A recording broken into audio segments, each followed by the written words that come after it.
Shalom. I want to begin this lesson by giving all praise, honor, and glory to Yahweh, Bahashem, Yahweh Shai, Bahashem Rakah Kadash. Double honors to the apostles and elders, great millstone. Much respect to the brothers labing worldwide in truth and sincerity, and a hearty shalom to the believers out there who's believing on the words of Yahweh, Bahashem, Yahweh Shai. It's your brother Dawadai, coming to you with a church from Birmingham, Alabama. Lord willing, this lesson will be edifying. And this lesson is going to go into what we're accustomed to going into, prophecy. Okay? And one of the main prophecies that the Lord has prophesied to come to pass is this famine. And I have two videos queued up. Okay? And we're going to get a couple of scriptures in 2nd Ezra 15 first. And we're going to play the videos. We're going to get a couple of precepts and then we're going to close it out. All right? So this is 2nd Ezra chapter 15 and verse 1. Behold, speak thou in the ears of my people the words of prophecy, which I will put in thy mouth, saith the Lord, and cause them to be written in paper, for they are faithful and true. Yeah, these words are faithful and true. Everything that's written that Yahweh Shai says is going to come to pass is going to happen, including this famine. Okay? Fear not the imaginations against thee. Let not the incredulity of them trouble thee that speak against thee. Yeah, the unbelief. What if some did not believe, right? For all the unfaithful shall die in their unfaithfulness. Behold, saith the Lord, I will bring plagues upon the world, the sword, famine, death, and destruction. Why is the Lord going to do this? For wickedness have exceedingly polluted the whole earth, and their hurtful works are fulfilled. That's right, man. Wickedness have exceedingly polluted the whole earth. Let's play this video. Mixed emotions today at Dallas's biggest food giveaway since the pandemic began. Quite frankly, probably one of the biggest ever. While many families are happy that they will have a Thanksgiving meal, the size of the crowds proves just how devastating this pandemic continues to be. This is for educational purposes only. I do not own the copyrights to this video. I am not trying to profit off this video. This is for educational purposes only. From the ground, you could see cars lined up everywhere at Fair Park. When you take a wider view from the air, the length of the line was as far as the eye could see, backed up onto the freeway. But for those in the line, they saw something else. I see blessings coming to us because we all struggling, and I appreciate North Texas helping us out. There we go. All right. Load it up. Samantha Woods was one of the estimated 25,000 people who benefited from the giveaway. It really is amazing, and I thank God that I was able to get in the line this morning. What God she thanking, man? But she ain't thanking the God of the Bible, all right? Each of them thankful, grateful, and very candid about how tough this past year has been. I haven't been working since December. March. Can't find a job. They cut off my unemployment. It's a big deal. It's a real big deal. So this is a big blessing for us to be able to get this. The food drive brought out several organizations, including the North Texas Food Bank, to distribute more than 500,000 pounds of food. It was a whole lot of people that pitched in on this. Like I said, me partnering up with the North Texas Food Bank and the Tarrant County Food Bank, Pastor Brown bringing in those bald face ass Jake. volunteers in the Baptist Ministers Union. For those who showed up, there was really just one thing required of them. We have patience. We got patience. The ability to wait a bit, as so many others found themselves with the same need. It's a grim reminder of how much COVID has ripped people's livelihoods. But it's also proof that together, as humans, we can get through this. Thank you, North Texas. Happy holidays. With a little kindness. The new concerns about hoarding. What do you see, man? You see nothing but Jake, man. Okay? Let's go to Isaiah. Isaiah chapter 3 And you're going to realize that the Lord of hosts is angry with 2/3 of you, Jake, man. You still want to trust in the oppressor. You still want to trust in your enemy. Okay? This is Isaiah chapter 3 and verse 1.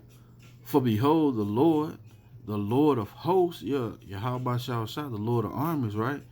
Doeth take away from Jerusalem and from Judah the stay and the staff and the whole stay of bread and the whole stay of water. You see? So the Lord is going to take away all that you lean upon. Matter of fact, let's get this word stay. Okay? Yeah, the Lord is going to take it away, man. You want to trust in your oppressor. Strong's H 4937. Machine. Strong's H 4937. Mashane. It's machine and support staff, yeah. So you got Esau Edom supporting you so you can celebrate a wicked ass abominable holiday, Thanksgiving. All right, well, that's what the Lord said. He's going to take away your whole stay of bread and your whole stay of water. Why? Because you trust in oppression. You trust in your enemy. Okay? And you seen that long ass line, man. All right? These things have been occurring all over the country. Matter of fact, worldwide, because the Lord said it's going to happen worldwide. Let's play the second video. Now, it says how grocery stores will respond to crown virus, right? Now, matter of fact, let's just let the video. Well, first, I do not own the copyrights to this video. This is for educational purposes only. New concerns about hoarding household items as COVID cases surge again across the country. Shoppers are stocking up. Stores are putting limits on certain items. Will Reeve has the details. Good morning, Will. Good morning, George. At the beginning of the pandemic, we all saw the rush for things like toilet paper, paper towels. Now, with cases surging and the holidays approaching, could there be shortages on the horizon? We spoke with an expert to help us understand what to expect. With record numbers of COVID infections sweeping the country, experts say shoppers are starting to stock up again, fearing another round of shortages in stores in the coming months. And we absolutely are starting to see shortages again. Grocery chain Kroger announcing on Monday it's bringing back product limits to help prevent those shortages, limiting purchases of toilet paper, paper towels, disinfecting wipes, and hand soap to 2 per customer. Grocer H-E-B is also putting limits on paper products and disinfectant wipes in some of its stores again. Last week, on a quarterly earnings call, Clorox announced it is still not at a point where we can fully meet ongoing elevated demand, predicting that the shortages on its wipes and disinfectants will continue through the end of the year. And it's not just those staples. This time around, experts are seeing high demand for other products as well. So you have this perfect storm now where America's supply chains are still recovering from the first wave of panic buying, and now you have the largest selling season of the entire year on top of that. While experts say it's unclear yet if they'll see shortages, they have seen an early surge in holiday mainstays, especially those that are non-perishable, like boxed stuffings and canned goods. And for those counting down the days until pumpkin pie, some bad news for bakers. Spices, still seeing sky-high sales, are another category that could soon be in low supply. The spice category has absolutely gone through the roof. So we believe that during this pandemic, there's been a totally different buying pattern and really generation that started to cook a lot more than they used to due to necessity. None of this is meant to induce panic. As we've reported before, it's imperative you have a plan and you be prepared. Remember, those experts say stock up on the non-perishables, the frozen items that'll last you through the holidays, and take solace in the fact that the retailers have been preparing for this, so those staple items, the toilet papers, the paper towels, will likely be more available this time around, guys. Hey, man, you Jakes out there, man. You want to trust in your oppressor, all right? You want to listen to what they say. It's going to be your downfall. You know, Yahweh Shah prophesied about this. Matter of fact, let's go get that. All right? Let's go to Matthew. Matthew 24. Let's start at verse 3. It reads, And as he sat upon the Mount of Olives, the disciples came unto him privately, saying, Tell us, when shall these things be? And what shall be the sign of thy coming and the end of the world? Yeah, so the disciples were asking Yahushua, when will this age, this eon be over with? Matter of fact, let's prove that. Let's go to this word, world, in the Greek. Okay? This is not saying cosmos. It's saying aeon, right? Age. Strong's H 6. Strong's H 165. Strong's G 165. Ion. Strong's G 165. Salakia. Excuse me. Okay. It says what? Forever, an unbroken age, perpetuity of time, eternity, no. The worlds, no. Universe, no. Period of time, that's right. Age. The period of time which Esau is in rulership. So the disciples were asking Yahushua, when will be the end of the first and the beginning of that follow, right? It says what? Esau is the end of the world, and Jacob is the beginning of that follow. Okay? Matthew 24:4. And Yahushua answered and said unto them, Take heed that no man deceive you. For many shall come in my name, saying that I am Hamashiach, and shall deceive many. And ye shall hear of wars and rumors of wars. See that ye be not troubled, for all these things must come to pass, but the end is not yet. You see? So we've heard what? Fears of wars and rumors of wars, right? It says, For nation shall rise against nation, and kingdom against kingdom, and there shall be famines, see, and pestilence, crown, 19, virus, right? And earthquakes in diverse places. Yeah, we've seen all of those coming up together. And what's has been the biggest difference? Well, the Lord has his men out on the highways and byways prophesying the downfall of this wicked kingdom, right? All these are the beginning of sorrows. Yeah, it's just the beginning, okay? And you know, the scriptures tell you that it's better to die by the sword than, let's go get it, than pine away, right? Let's go to Lamentations, chapter 4, and verse 9. They that be slain with the sword are better than they that be slain with hunger. You see that? Let's read this again. They that be slain with the sword are better than they that be slain with hunger, for these pine away, stricken through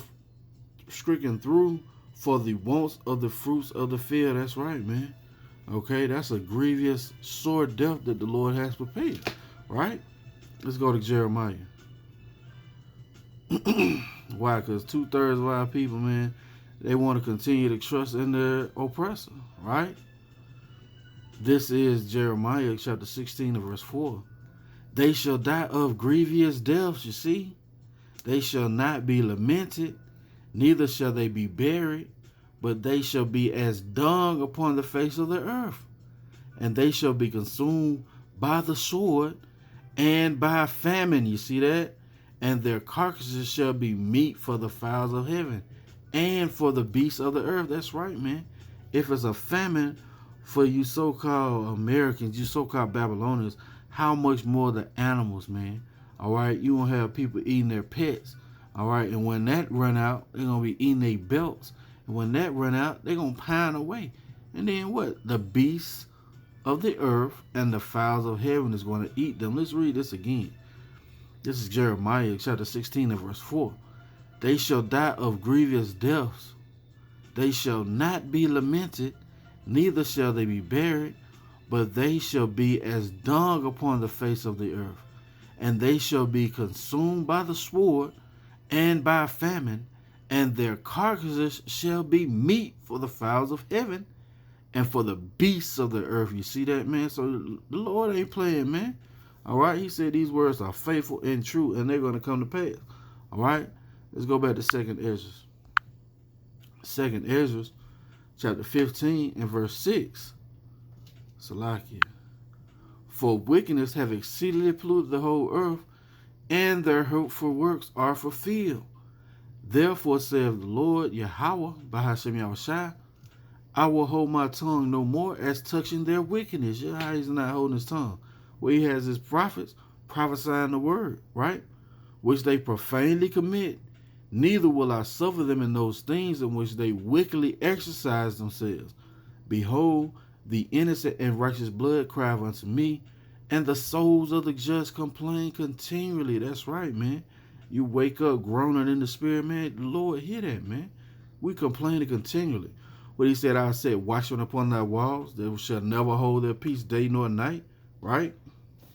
And therefore saith the Lord, I will surely avenge them, and receive unto me all the innocent blood from among them. That's right. Behold, my people is led as a flock to the slaughter, as a flock to the slaughter. I will not suffer them now to dwell in the land of Egypt. That's right. The Lord ain't gonna suffer us to dwell in this land of our captivity anymore. But I will bring them with a mighty hand and a stretched out arm, and smite Egypt with plagues as before, and will destroy all the land thereof. Now, Egypt land wasn't destroyed before. So what land of Egypt is this talking about? Where you have Joel 3 and 19, where the Lord equates Edom and Egypt together, right? He also says what in Deuteronomy 28, you will be going to Egypt again on ships, right? The land of your captivity. This is the land that's going to be destroyed. All the land thereof, right? Egypt shall mourn, and the foundation of it shall be smitten with the plague, and the punishment that the Most High shall bring upon it. That's right, man. And this is what all of Israel is going to go through this, okay? But 1/3 is going to be brought through the fire, right? Scriptures tell you that what? Through much tribulation. Matter of fact, let's go get that, right? Through much tribulation to enter into the kingdom of heaven, right? Or the kingdom of the Most High. This is Acts chapter 14 and verse 22, confirming the souls of the disciples and exhorting them to continue in the faith, that we, through much tribulation, right, enter into the kingdom of the Most High. You see that? So we're going to go through these things also, right? Let's go to Isaiah, and we'll close it out here. Isaiah chapter 65, I believe. To see the Lord say he's going to take care of the ones that's been seeking him, right? You got one in Job 5, I think verses 17 on down, where it says he's going to keep you, right? Where it says in 6 troubles, yeah, in 7 there shall no evil, and we might have to go get it because I hate paraphrasing. This is Isaiah chapter 65 and verse 12. Therefore, I will number you to the sword. Yeah, 2/3 of our people have already been numbered to the sword, man. That's that number. And ye shall all bow down to the slaughter. Why? Because when I called, you did not answer. When I spake, you did not hear, but did evil before mine eyes. Yeah, you trusting your oppressor. All right? You doing evil before the eyes of the Lord. And did choose that wherein I delighted not. Yeah, you chose Biden to be your king, man. Right? Therefore, thus saith the Lord power, behold, my servant shall eat, but ye shall be hungry. Behold, my servant shall drink, but ye shall be thirsty. Behold, my servant shall rejoice, but ye shall be ashamed. You see that? So the Lord ain't playing, man. All right? He said, what? These words are faithful and true. Now, let's go get that in Job, and we'll close it out there. This is Job chapter 5 and verse 17. Behold, happy is the man whom the Most High correcteth. Therefore, despise not the chastening of the Almighty. Yeah, man. People get get so offended when they get rebuked. But guess what, man? It's the Lord rebuking you, man. Why would you think it's men and you know that the Lord controls everything on this earth, man? Nothing is outside of his guidance, man. He's the one getting you rebuked, man. Okay? It says, for he maketh sore, you see, and bindeth up.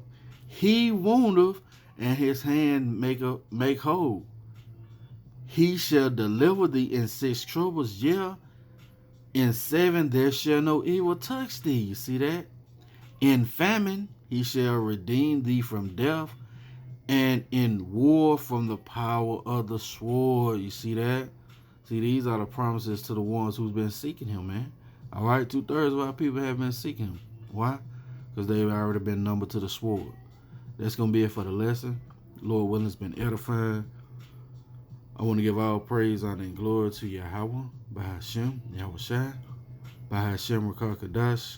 Double honors to the apostles and elders, great millstone, who rule well, who teach well, who are my teachers. Much respect to the brothers labing worldwide in truth and sincerity, and a hearty shalom to the believers out there who's believing on the words of Yahweh, Bahashem, Yahweh Shai. Lord willing, coming at you with a lesson. Till the next time I say, shalom.